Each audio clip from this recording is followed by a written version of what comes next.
Now, if you've watched this channel before, you'll know that I'm a fan of Stonemaier games. I love Wingspan and Scythe. I enjoyed Charterstone and Viticulture, and my little Scythe is just adorable. So whenever Jamie Stegmaier announces a new project, I'm always interested, maybe even excited. But I don't really like licensed games. I don't really have much time for games based on films or TV series or anything like that. And in this case, Red Rising is based on a book series that I've never heard of. Now, I get offered review copies from time to time, and I pretty much always turn them down. Nothing wrong with a free game. I love a free game, but that requirement to review takes all the pleasure out of playing the games. And yet, when Stonemaier Games contacted me to offer me a promotional copy of Red Rising, then I jumped at the chance. So why was that? Well, mainly because of the art. I really like the art. I don't know this series, but I like the fact that it looks like a graphic novel. And actually, each card has a different character on it, and the characters, the personalities are so beautifully conveyed by the artists. And then once you get into the card abilities, they really give you ideas about the personalities, the priorities, the goals of these individuals. So it creates a world.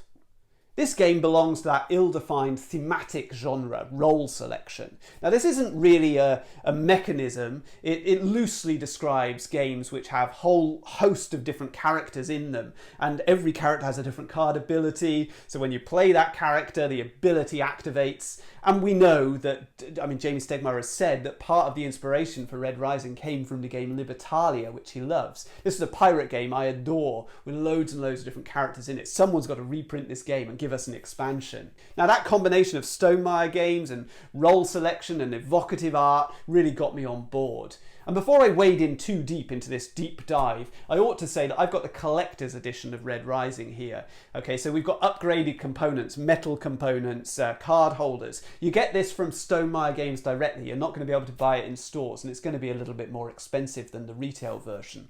Now, recently I've been designing a new set collection game, very simple one for children, and it's got a card draft at its core. And I was scouring through my collection looking for different examples of card drafting systems. I didn't want to use the ubiquitous pick and pass system that you see in Seven Wonders, even though I was going for a similar simplicity to Sushi Go. And there are a few drafting mechanisms that achieve a similar ease of play to Sushi Go, but there's one game that stands out in that regard. The central mechanism in Fantasy Realms is delightfully easy to explain, but it offers up a really challenging decision on every turn. The game revolves around improving your hand of cards. You start with 7, you end with 7, but you want to make those 7 cards combo in the most effective way possible to maximise your scoring. On your turn, you must draw a card, either randomly from the top of the deck or face up from the table. And to end your turn, you must discard a card to the table where it becomes available to the other players. There are 10 suits, and each card has a criteria which you need to fulfill by the end of the game in order to score points. Or it might have a penalty criteria that you need to avoid in order to avoid losing points, or both. For example, a card in your hand might award you points if you have other cards of the same suit, or it might lose you points if you have certain cards alongside it, or its scoring might be blanked out totally when in the presence of a certain card or card suit. And when 10 cards are face up on the table, the game ends, and the players total their points from the cards. Now, in the rulebook for Red Rising, the co-designers both acknowledged that it was whilst playing Bruce Glasgow's Fantasy Realms that the spark of inspiration for Red Rising came to them. The Fantasy Realms DNA is not hard to spot when you're playing this game. In Red Rising, players are trying to amass victory points by collecting the best set of cards into their hand. There are 14 different suits, each represented by a colour, and each card you hold in your hand scores points at the end of the game if certain criteria are fulfilled. For example, a card may require you to hold other cards of the same colour, or a different colour, or perhaps even a specific card in order to score points. And on your turn, you're generally required to play a card, then draw a card, and maintain the same number of cards in your hand throughout the game, although there are ways to get additional cards using card abilities. But the main emphasis is on maximising your scoring. So when you play a card, you place it on the board, face up for all other players to see, and you get to use its deploy ability, which is unique for each card. It might move pieces or cards around the board, or it might score you additional points by moving tokens on different tracks. and then you pick up a new card to replace the one you've discarded. Now this can either be a face-up card from the board, or it could be a card drawn blind from the top of the deck. But either way, you gain a bonus depending on the column that the new card came from. And this is generally going to score you points in some way. It might activate a special ability. When certain criteria are met, then the game ends and all players total their points from the cards they have in their hand, the tokens they've gathered, and the tracks on the board. Now, starting with a hand of cards and swapping them out to achieve a better combination of cards, but ultimately ending up with a similarly sized hand, and then scoring it, is a neat, intuitive concept. It's the basis of 5-card draw, which is the simplest form of poker, I think. Or at least it's certainly the form that I first learnt when I was a gambling teenager. In 5-card draw, each player holds a hand of 5 playing cards, and players are attempting to have the best combination of different cards, the best poker hand. After the initial deal of the cards, there's usually a round of betting, and then once all players' bets have been matched or players have folded, then each player may discard any number of cards from their hand and replace them with random cards dealt from the top of the deck. Another betting round follows, and then any players who have not folded reveal their cards. The best poker hand wins the pot. Now this is not dissimilar to Yahtzee. Okay, in Yahtzee we got 5 dice, and we manipulate those 5 dice to get the best possible results by re-rolling them, then re-rolling them again. But essentially we're still going to end up with 5 dice, and we're going to score the combination of results, the combination of numbers that we get on those 5 dice. Now this is also the basis for poker dice, which is essentially Yahtzee but with betting gambling rounds in the middle, similar to our poker game that we've already described. But in Red Rising and Fantasy Realms we have a lot more control over what cards go into our hand. We can draw blindly from the top of the deck, but we don't have to. We can instead draw from the face-up cards that are on the table. And this is reminiscent to the traditional card game Golf. In Golf, players have a number of playing cards, commonly 6, in front of them on the table in 2 rows. And 2 of these cards are turned face-up. Throughout the game, the players are trying to get the lowest numbered cards into their selection. And on your turn, you either take a card from the top of the deck, or you take the top card from the face-up discard pile. If you draw from the deck, you have the option of discarding the card if you don't want it, or you can use it to replace one of the cards in your display, leaving the new card face up and discarding the old one. If you draw from the discard pile, then you must use it to replace a card in your display. And when one player has all of their 6 cards face up, then the game ends. Each card scores its face value except for 2s, which score -2 points, jacks and queens, which score 10 points, and kings, which score 0. And a pair of equal cards in the same column also scores 0, regardless of the card value. The lowest scoring player wins. Now, if you enjoy this mechanism in Golf, then you might enjoy Red Rising or Fantasy Realms. The central mechanism of draw 1, discard 1 is present in all of these games. You have the option of drawing from the top of the deck or drawing from the face-up discards, and you have special powers when you utilize certain cards. In Red Rising and Fantasy Realms, you have loads and loads and loads of these powers. Now, once you start to explore games based around Golf, you find that it's actually a pretty rich design space. And as with the myriad of different trick-taking variants out there, one minor change to the rules of Golf completely changes the feel of the game.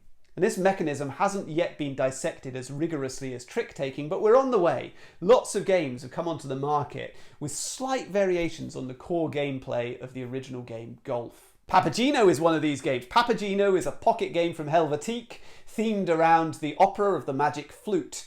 The gameplay is similar to Golf, with a few special powers. When you place the Papageno card into your display, you can immediately swap one of your other face-up cards with one belonging to an opponent. And when you place the magic flute card into your display, then the card that it displaces gets passed to the player on your left, and they have to put it in the same slot in their display that it occupied in your display. That player then passes their displaced card onto the left, and so on around the table. The game's scored when one player has all of their cards face up, and each card scores its face value. Eggs take on the value of the card either to their left or their right, and 2 matching cards in the same column score 0. The lowest scorer wins the round, and the first player to win 2 rounds wins the game. Tat Cat is a simplified version of the card game Golf, but it's played with only 4 cards. Players are attempting to have the lowest score on the 4 cards in front of them, And at the start of the game, each player looks at their 2 outermost cards, then returns them face down onto the table. On your turn, you can draw a card from the deck, look at it, and either use it to replace one of your face down cards or discard it. Or you can draw the top card of the discard pile and use that to replace one of your face down cards. If you draw a card from the deck with a special ability, you use it immediately. This might allow you to peek at one of your face down cards, swap one of your cards with a card in front of an opponent, or take 2 turns in quick succession.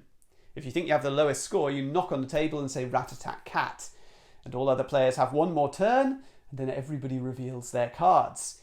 Any power cards are replaced with randomly drawn cards from the deck. Players' scores are recorded, and after several rounds, the lowest scoring player wins. Bezier games is, I don't know whether it's pronounced Cabo or Cabo, but essentially it's the same game as Tat Cat with some minor changes. So in this version, when you exchange a card from the deck with one from your display, you can also discard other cards from your display if they match. But if you reveal one incorrectly, then you have to keep all the cards, which is going to increase the number of cards in front of you. There's also a shoot the moon option where you're trying to get all the highest valued cards in front of you in order to score 0 points. Very hard to achieve. And Silver, also by Bezier Games, re-implements all the same systems but adds a special ability onto every single card. So peeking at cards, stealing cards, swapping cards, searching through the discard pile, all manner of other options. And there are 4 different versions of this game that you can combine together in lots and lots of different ways to make a unique mix of different powers for each individual game. And Omerta from Helvetique also features a bunch of special powers. So in this game, when a player places a card onto the discard pile, one other player can quickly reveal a matching card from their own display and discard that one too. So this adds a really fun, exciting speed reaction element to the game. And if you make a mistake, you take an additional card as a penalty. When I designed the trick-taking game Papageno, I took the trick-taking genre and I pushed it in lots of different directions at the same time. The game had a lot going on, so you had additional features that weren't there in traditional trick-taking games. Most notably, you had card holders holding cards so that you couldn't see your own hand of cards. But you also had 2 different layers of bidding that you did before you went into a round of gameplay. You had cards that had multiple different suits on the same card. The card holders necessitated a bigger box and a higher price point than most people were used to with trick-taking games. So how far can you stretch a mechanism before it breaks? Well, Papageno was highly praised by many people for its ingenuity, its originality, and for its table presence. But it was also disliked by a lot of other people for straying too far from traditional trick-taking games.